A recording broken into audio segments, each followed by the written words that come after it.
All right, Paul and I back here at Political Theory and other stuff, and we're doing chapter 6 of Capitalist Realism, and we are on page 42. Is it, Paul? I believe so. Okay. Paul, if you want to start her off, I'd love that. I would love to as well. I believe I'm starting at "This is in part." Yeah, I think so. Okay. Yeah. Fantastic. Yep. This is in part a consequence of the inherent resistance of certain processes and services to marketization. The supposed marketization of education, for instance, rests on a confused and underdeveloped analogy. Are students the consumers of the service or its product? End parentheses.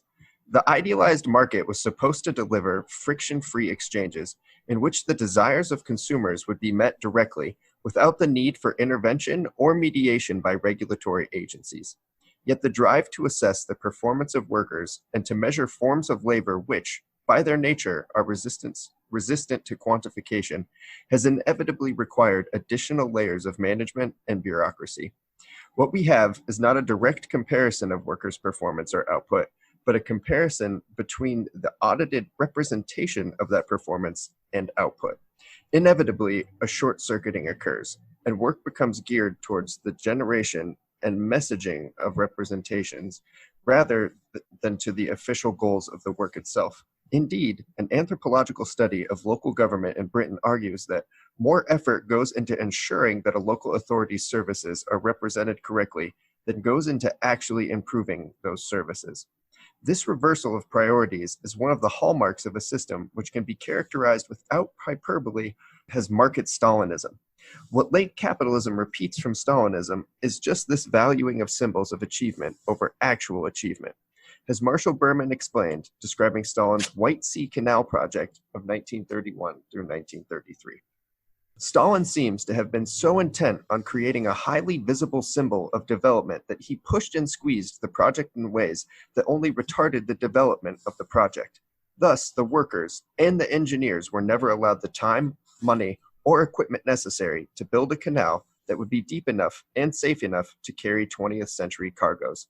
Consequently, the canal has never played any significant role in Soviet commerce or industry. All the canal could support, apparently, were tourist steamers, which, in the 1930s, were abundantly stocked with Soviet and foreign writers who obligingly proclaimed the glories of the work. The canal was a triumph of publicity, but if half the care that went into the public relations campaign had been devoted to the work itself, there would have been far fewer victims and far more real developments, and the project would have been a genuine tragedy, rather than a brutal farce in which real people were killed by pseudo-events. And they talk about this, but for me, the largest irony is that, obviously, a huge part of neoliberalism is predicated on how shitty communism was. Communism is still, it's 2020, still like a boogeyman of sorts. Like, holy shit, we just better not lead towards communism. And ironically, I feel like this is the part that they highlight so much, like the inefficiency. I bet, I haven't heard this brought up a bunch, but I bet in circles that this canal project is brought up of see how stupid communism is? Look at this stupid fucking White Sea Canal. Ironically, that is the part of communism that neoliberalism has most emulated, is obscene bureaucracy oversight for no purpose other than good publicity. Well, yeah, and it's not even bureaucratic oversight, because if there was oversight, then it would have been properly done, right? Mm-hmm. It's literally just PR.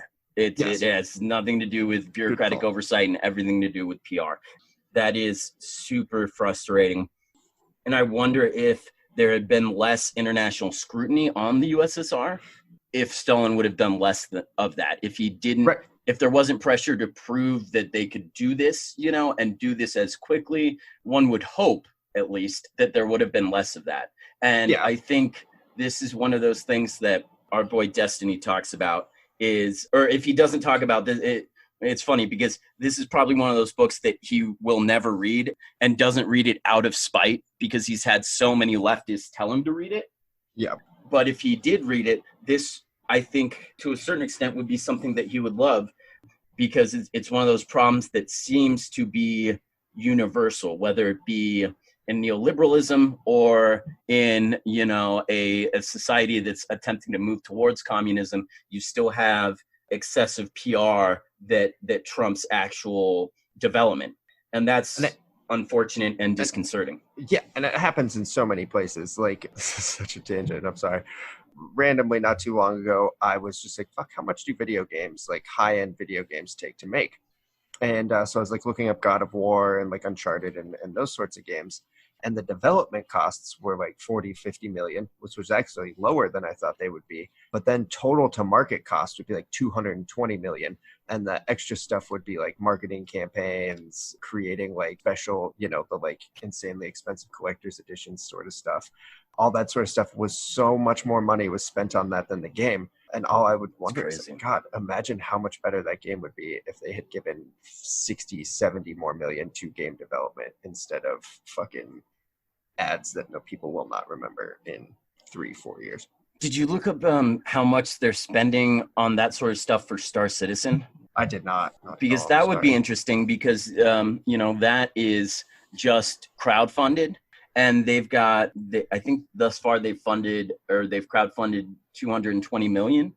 And it's like the most. And I would imagine that gets to be put towards development because a lot of the marketing stipulations and stuff come from investors where they're like, no, dude, this is what we need to be doing. Like, you know, you look at, I can't remember his name, the guy who made Stardew Valley, but there's quite a few people who made like smaller games. I just don't like Notch, so I don't want to talk about him, but that made smaller games that went huge and they just kept putting that money either back into development or in the case of some of them, they just get to pocket it all. But either way, I'd way rather have that scenario than money being wasted in these sorts of PR systems. Yeah, and I don't have any data for this, and this is just conjecture, but I feel like if you make something quality, especially with social media, given time, it will become a classic or a cult classic on its own, and you don't need to. And especially with video games, because it's not like the scenario, you know, like when we were kids, the internet wasn't as prevalent or existent. You just kind of had to rely on maybe an ad you saw or whatever to determine what was a good video game. And especially when parents were in that situation where they like for like a birthday or whatever, or grandparents would have to like go buy a random video game. So many times the decisions were made on like things like that sort of shit. But in this day and age, that's not how it's decided. Like I can't tell you the last time that I just saw an ad and was like, I need that game without like researching what like 20 people had said about it. And I think a shit ton of people are in that category. And they made it simple. I'm still changing, but parents can just buy fucking PlayStation bucks or Xbox Live dollars. Like they don't have to pick video games anymore. So I think more than ever, your point is true that like, yes, a game that is made well doesn't need to be advertised a shit ton. Like I'd be super willing to bet that Nintendo has a much smaller advertising budget and sells a crap ton more games than a lot of those other companies. Well, and like back to the Star Citizen thing, it's like the advertising for that was so limited, you know, I mean, if really at all, it was just the developer just being like, this is what we want to achieve. This is how we think we're going to achieve it. And people have just continually supported them. And then they've, you know, made betas and alphas that have showcased some of what they've achieved, and it keeps people, or at least some people, excited about it. That's awesome. And a strange compulsion to repeat, the ostensibly anti-Stalinist neoliberal New Labor government has shown the same tendency to implement initiatives in which real-world effects matter only insofar as they register at the level of PR appearance. The notorious targets which the New Labor government was so enthusiastic in imposing are a case in point. In a process that repeats itself with iron predictability. Everywhere that they are installed, targets quickly cease to be a way of measuring performance and become ends in themselves. Anxiety about falling standards in school examinations is now a regular feature of summertime in Britain. Yet, if students are less skilled and knowledgeable than their predecessors, this is due not to a decline in the quality of examinations per se, but the fact that all of the teaching is geared towards passing the exams. Narrowing focused exam drill replaces a wider engagement with subjects. Similarly, hospitals perform many routine procedures instead of a few serious urgent operations because this allows them to hit the targets they are assessed on: operating rates, success rates, and reduction in waiting time more effectively. I want to say just really quick, first of all, this is another example. Where are you, you motherfucker? I saw you earlier. Oh, yeah, okay. This is another thing that just like drives my ADD insane. I don't know why insofar is one word. Right. Can you explain that to me? No, I can't. I would just guess it's some sort of shit. I can't even remember anything about the English language right now. But what's it? A conjunction when like they and are put together or whatever. Right. And just some sort of British conjunction. Yeah, because I feel like, to me, not understanding grammar, to me, it seems like down below, and I make this mistake all the time typing, where it says the notorious targets which the new Labour government was so enthusiastic in imposing are a case in point, to me, should be one word if insofar is one word. Right. And then like, or just using, Jesus Christ, I can't even remember the name of any punctuation marks. Like dashes to connect words. What do you call it? Like a hyphen? A hyphen, yes. Hyphenated words. The gameplay in that's pretty large too. Like I'm pretty sure you're allowed to hyphenate any words you intend to mean the same word. Yeah. And this is another super tangent, but I like that about German. As long as you're using it in like a one-word description, you're allowed to just cram words together in German, which is a pretty fun feature. And then the other thing we've kind of already touched on this topic, but we were talking about it with schooling, how we even saw with our schooling an increase in days focused on how to succeed at a test rather than just learning about the subject and so on. And that's really disheartening and frustrating. Yeah, it was more, like just having to learn how to convey the targeted information you had in the correct way, as opposed to the focus being on like what information you're given. Not great for fostering inquisitive academic minds, I suppose. Right. I'll do another one here. It would be a mistake to regard this market Stalinism as some devotion from the true spirit. Deviation. Oh, thank you. I always worry that you won't interrupt me and I'll just go with the wrong word. So thank you. It would be a mistake to regard this market Stalinism as some sort of deviation from the true spirit of capitalism.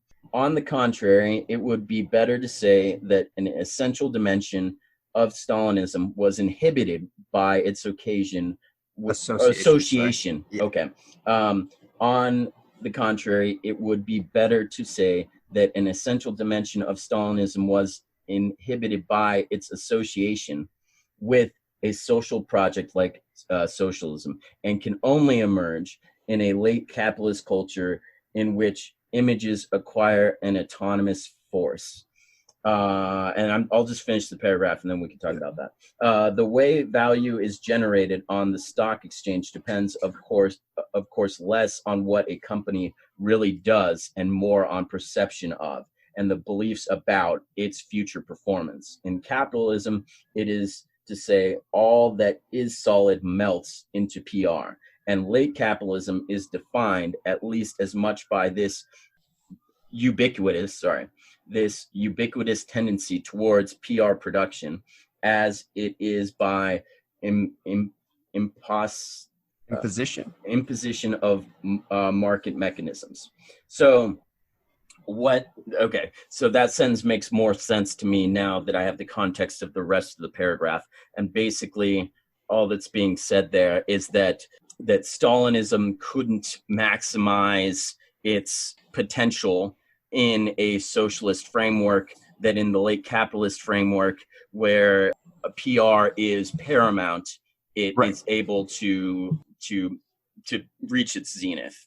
And while it doesn't like flat out say it, I just think the fact that it had to compete with capitalism forced it to do that.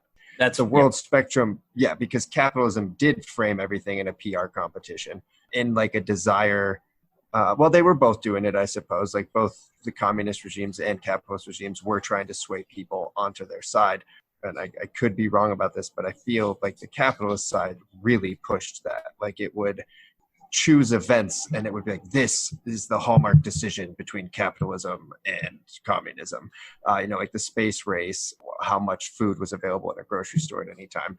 They just picked these certain things, and somehow I feel like capitalism pushed that narrative of what the actual competitive points should be on a PR scale, and then like communism had to like go with that. Like they had to like, oh well, we can build just as good of buildings, or we can do this just as fast, and they were forced into that shit by capitalism, kind of touting those as the benefits of capitalism, as opposed to like, oh, you have to wait for something to happen. Not in capitalism, that sort of shit. Yeah. And this ties into what you were saying about Elon Musk a few days ago or whatever, a few episodes ago, where his stock value plummeted because he was like, hey, I think our stock is overvalued.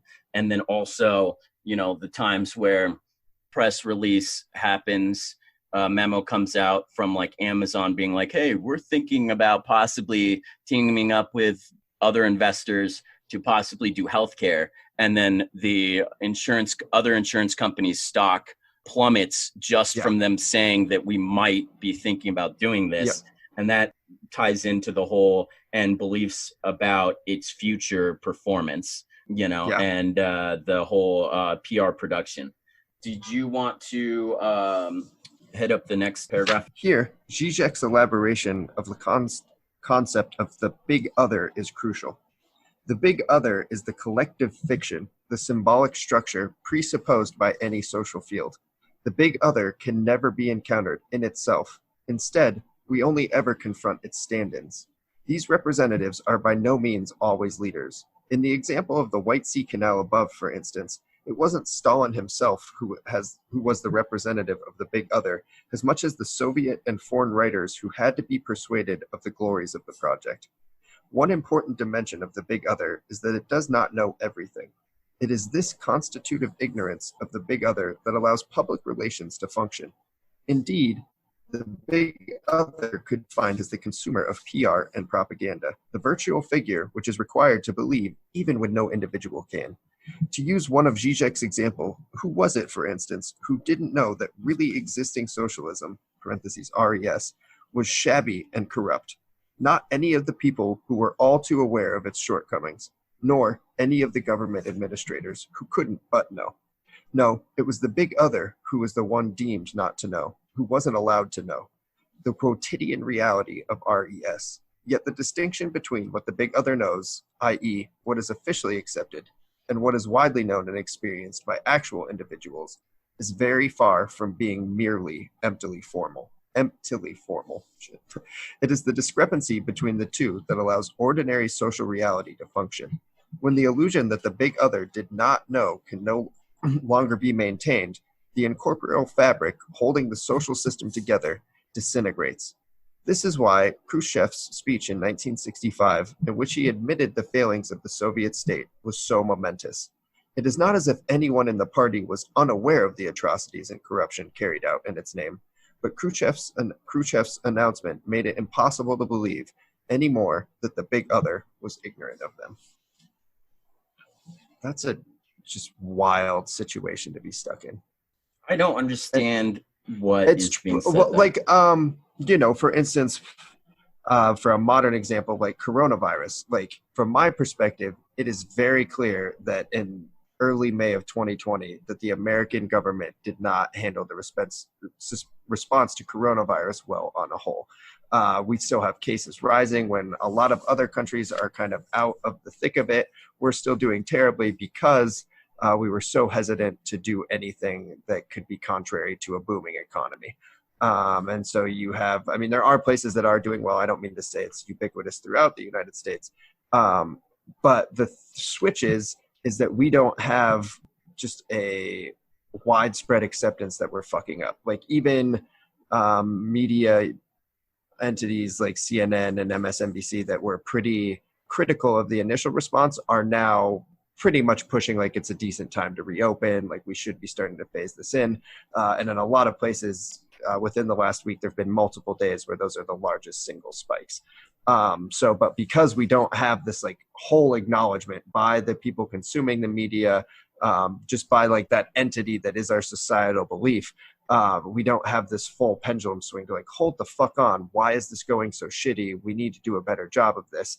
And it is because that entity that needs to believe everything's okay is still moving along with the fact that, yeah, shit's probably okay. Maybe another example could be, it's like the big other being like maybe the overall kind of like idea or framework or narrative of our country doesn't believe in that the justice system, quote unquote, has systemic racism in it. Right. Is exactly. that exactly? That's a great, yes, because like on an individual thought pattern, I'd say most people you talk to at the end of the day would get down to like, okay, that's especially people of color, right? Can tell you about those injustices. But then there are still people who are allowed in every format to be like, well, you just don't understand the stress of being a police officer. Even though the statistics don't bear this, every person they interact with is possibly trying to kill them. So they're just on edge all the time. And well, their guns are just right there. Like that sort of shit, because that is still a very noticeable and not just like fucked off fabric of society. That shit will still stand.